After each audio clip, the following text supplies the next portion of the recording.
Hello दोस्तों, guys, dear students, how are you? I am also fine. नमस्ते नमस्ते, good bye bye. Sit sit. हाँ, आज हमने देखा कि आप लोग काफ़ी परेशान थे, तो मैंने ये सोचा कि अब आपके सामने मैं एक अनोखी चीज़ पेश करूं, जो आपके हर एग्जाम में अवश्य आती है। जी हाँ, मैंने आपके सामने आज रस, एक नया टॉपिक है रस, जिसका शाब्दिक अर्थ होता है आनंद। रस सेंटिमेंट्स या जॉय, रस को सेंटिमेंट या जॉय बोलते हैं।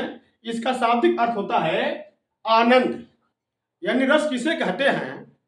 तो किसी भी काव्य को सुनने या पढ़ने से जिस आनंद की अनुभूति होती है उसे रस कहते हैं।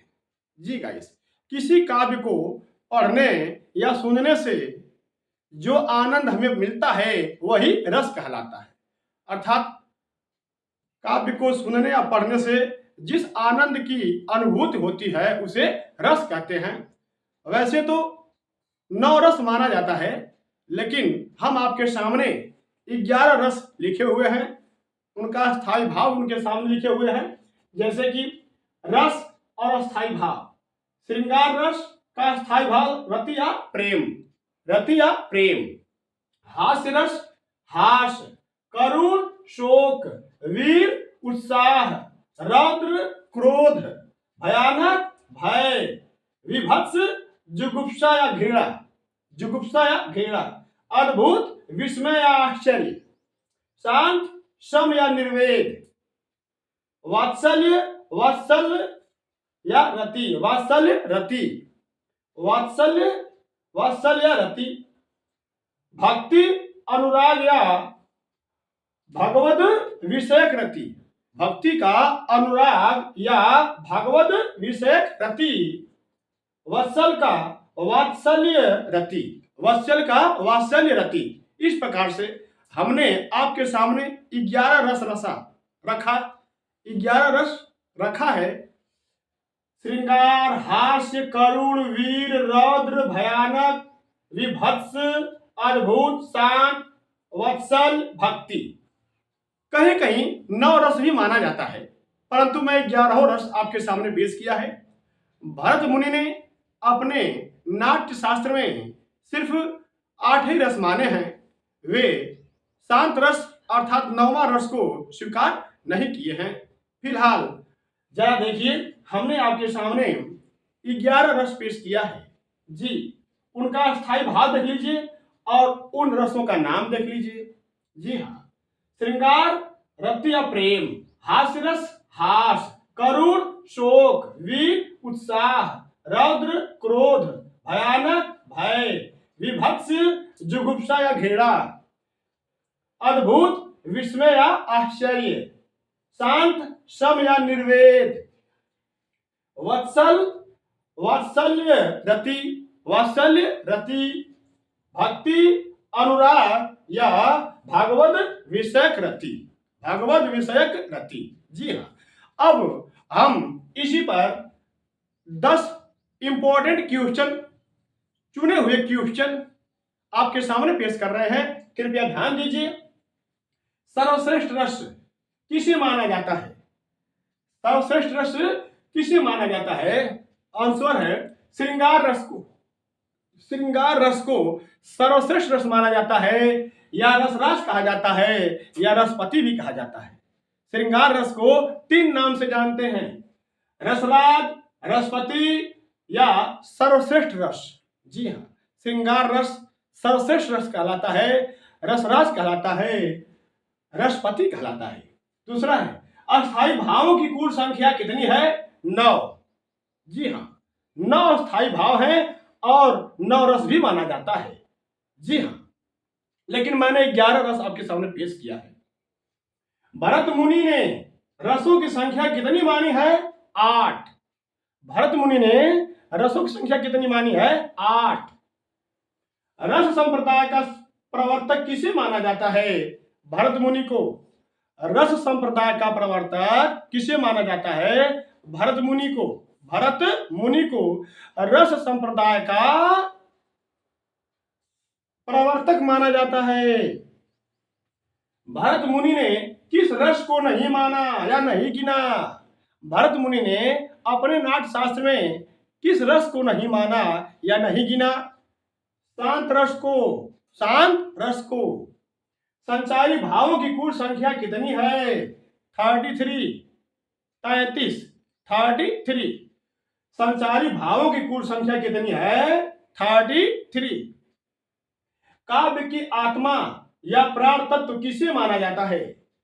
रस को। किसे माना जाता है? रस को। रस को काव्य की आत्मा या प्राण तत्व माना जाता है। रस को, सेंटिमेंट्स या जॉय को काव्य की आत्मा या प्राण तत्व माना जाता है। रस के कितने अंग या अवयव होते हैं? रस के कितने अंग या अवयव होते हैं? 4। कितने? 4। कवि बिहारी मुख्यतः किस रस के कवि हैं? कवि बिहारी मुख्यतः किस रस के कवि हैं? श्रृंगार रस के। कवि बिहारी मुख्यतः किस रस के कवि हैं? तो पता चला श्रृंगार रस के। रसोत्पत्ति में आश्रय की चेष्टाएं क्या कहलाती हैं? अनुभाव। क्या कहलाती हैं? अनुभाव। रसोत्पत्ति में आश्रय की चेष्टाएं क्या कहलाती हैं? अनुभाव। यानी अनुभाव किसे कहते हैं? तो पता चला रसोत्पत्ति में आश्रय की चेष्टाएं,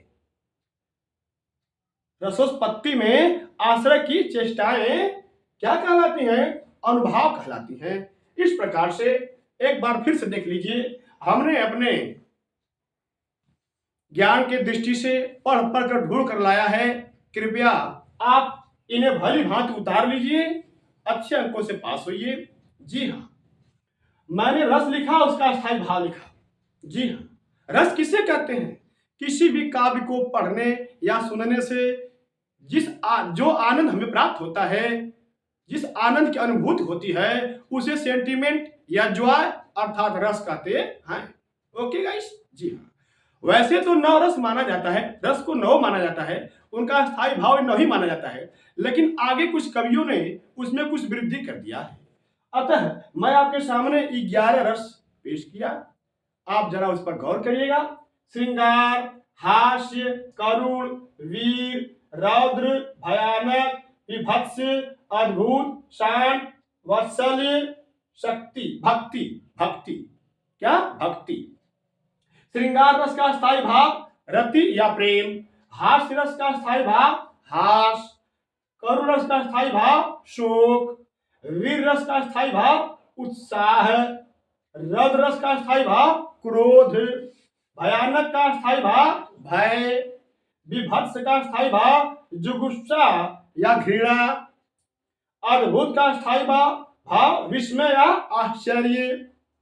शांत का अस्थायी भाव सम या निर्वेद। वत्सल का स्थायी भाव वात्सल्य रति। भक्ति का स्थायी भाव अनुराग या भगवद विषयक रति। जी गाइस, अब है सर्वश्रेष्ठ रस किसे माना जाता है? श्रृंगार रस को। सर्वश्रेष्ठ रस किसे माना जाता है? श्रृंगार रस को। ओके गाइस, श्रृंगार रस को रसराज कहते हैं या रसपति कहते हैं। श्रृंगार रस का 3 नाम, रसराज, रसपति या सर्वश्रेष्ठ रस। अस्थायी भावों की कुल संख्या कितनी है? 9। भरत मुनि ने रसों की संख्या कितनी मानी है? 8। रस संप्रदाय का प्रवर्तक किसे माना जाता है? भरत मुनि को। भरत मुनि ने किस रस को नहीं गिना? भरत मुनि ने अपने नाट्य शास्त्र में किस रस को नहीं गिना? शांत रस को। संचारी भावों की कुल संख्या कितनी है? 33। काव्य की आत्मा या प्राण तत्व किसे माना जाता है?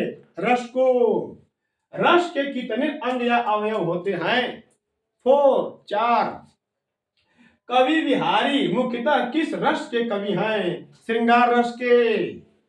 रसोत्पत्ति में आश्रय की चेष्टाएं क्या कहलाती हैं? अनुभाव। ओके गाइस, अतः इस प्रकार से हम आपके सामने हिंदी का एक मुख्य चैप्टर सेंटिमेंट्स या रस के नाम से था, अभी भी है।